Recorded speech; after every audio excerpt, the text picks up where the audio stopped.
నీళ్ళు ఎవరు తెచ్చిండు, కరెంట్ ఎవరు తెచ్చిండు? ఈయన తెచ్చిండా? గ్యాస్ ఏది 2500 కూరగాయలకి ఏది? మేము ఆశ పడేసినాం. నేను 30 సంవత్సరాల వాళ్ళు దంద చేసి ఇక్కడ అంతా నేను ఏరియాలు తిరిగిన వాడు చెప్తున్నా. ఆయన ఏం ప్రూఫులు చేసిండు చెప్పు? బస్సు ఫ్రీ పెడితే ఆడివి పోతున్నా వస్తున్నాయి రోడ్ల పొడి తిరిగి అంతే పెట్టిండు. పనులు ఏం పనులు చేపిస్తున్నాడు? 50,000 ఒకరోజు సంపాదించిన సైడ్ వేసి నేను పిల్లల పెళ్లి చేసిన, 7 కాన్పులు చేసిన, మొగం జాక్కున్నా, పిల్లలు జాక్కున్నా, భూమి కొనుక్కున్నా. వీడేం చేసిన లవడగాడు మేము పైసలు అయినా చేత కావట్లే వానికి. మాకేం కాలే, ఫ్రీ కాలే చిన్న, మాకు ఏం ఫ్రీ కాలే. ఇంకా కాలే కోపడద్దు కానీ ఉన్న మాట చెప్తాం, కోపం చెప్తున్నా. నేను రోడ్డు మీద పండుకుంటే కూడా ఒక పోలీసు వాడు వచ్చి ఎందుకు అమ్మ నీకేం ప్రాబ్లం జరిగింది రా మాట్లాడదాం, మీ వాళ్ళు పిలిచి మాట్లాడిస్తాను లేడు. చచ్చిపోతే గొంతులు కోస్తే చచ్చిపోయింది. నేను చచ్చిపోతే నేను జాగ్రత్త మంచిది కాబట్టి నిద్ర లేకుండా కష్టపడి ఏదో నీలాంటి వాళ్ళు రూమ్ తీసి రూమ్లో పెట్టి బతుకు బిడ్డ ఇట్లా డ్యూటీ చేసుకొని చెప్పిర్రు తెలుసు. బస్సు ఫ్రీ పెడితే కింద పడి చస్తున్నారు ఎక్కలేక. ఎందుకు పెట్టాలి బస్సు ఫ్రీ? బస్సు ఫ్రీ పెట్టద్దు, డబ్బులు పెట్టు. ఆ పేదవాళ్ళకు అందరికీ అకౌంట్లు వేసాయి డబ్బులు, నీకు ఎక్కుంటే అందరు సమానంలా 2000 1000 మేము కూడా బతుకుతాం. మొగడు తాగుపోతాడు పోగోతాడు అందరం బతుకుతాం.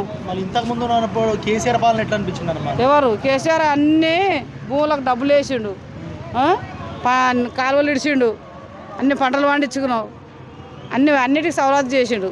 మళ్ళీ ఇప్పుడు ఓడిపోయాడు కదమ్మా, అంటే దేని వల్ల ఓడిపోయారు?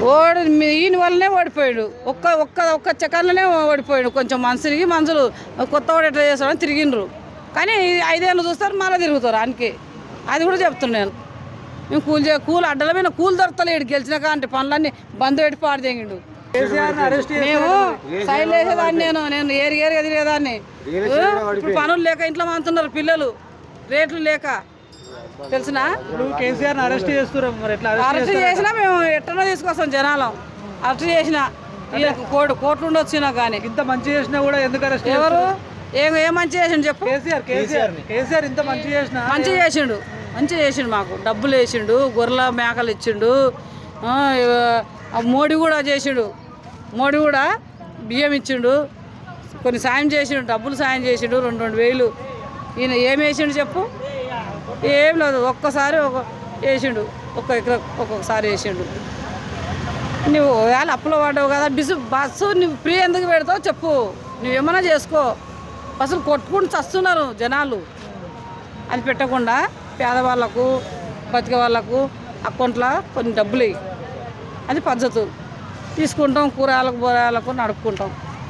నువ్వు బస్సు ఫ్రీ పెడితే ఏం లాభం? మేము ఎప్పుడు కట్టట్లేదా? కేసీఆర్ గారు బస్సు లేకుండానే తిరిగినావా? అంటే ఇప్పుడు అది మంచి జరిగిందా ఫ్రీగా పెడితే? మాకు మంచిగా అనిపిస్తలేదు నేను వచ్చిన కాంటి. నాకు అన్నీ తెలుసు, జనార్దన్ రెడ్డి తెలుసు, హైదరాబాద్ ప్రతి సినిమా యాక్టర్ల ఇల్లు తెలుసు, అన్నీ తెలుసు కాబట్టి మాట్లాడుతున్నాను. మరి మళ్ళీ కేసీఆర్ వచ్చేసారి కేసీఆర్ వస్తారంటారా? వస్తారు, కంపల్సరీ వస్తారు. ఈసారి చూస్తారు, మరోసారి చేస్తారు. ఈయన మాఫీ చేసిండు, డబ్బులు మాఫీ చేస్తున్నాడు, డబ్బులు వేస్తున్నాడు అని కాదు. ఒక ఆడపిల్లను రోడ్డు మీద ఉన్నదాన్ని చెక్ చేయాలి. ఎందుకు నీకేం ప్రాబ్లం, ఎందుకు చచ్చిపోతున్నావు? కొంతమంది చచ్చిపోతున్నా బాధలకు తట్టుకోలేక. అవన్నీ చూసుకోవాలి. పోలీసులు ఎందుకు పెట్టుకున్నావు? జీతాలు ఇస్తలేవా? నీళ్ళు ఎవరు తెచ్చిండు, కరెంట్ ఎవరు తెచ్చిండు? ఈయన తెచ్చిండా? ఈయన తెచ్చిండా కరెంటు నీళ్ళు సిరిచేల నుంచి? అన్నీ నాకు తెలుసాయా, కానీ వాళ్ళ ఇష్టం. నా ఒకదాని బతికేది వస్తా వస్తా కానీ చెప్తున్నా. నేను గ్యాసు 2,500 ఫ్రీగా కూరగాయలకి వేస్తాడు, గ్యాస్ ఫ్రీగా నింపిస్తాడు. ఏది చెప్పు? ఏది నీ దొంగ బొంగులు బొంకి గెలిచిండు కానీ గుద్దల మేకు తీస్తాం. గ్యాస్ ఏది 2,500 కూరగాయలకి ఏది? మేము ఆశ పడేసినాం. కూరగాయలు మేము తింటాం, గ్యాస్ వండుకుంటాం, మేము సుఖంగా కళ్ళు దాగి వచ్చి ఇంటికాడ మాకు గెలిచిండు అనుకున్నాం. ఉద్దమైన అనేది తెలియదా? తెలుసా? కొన్ని రోజులు డబ్బులే వేయలే. నీకు బస్సులు పిరిపెట్టి అప్పేవాడు కామన్నాడు. బస్సులు పిరిపెట్టవాకు, జనాలకు సాయం చేయి.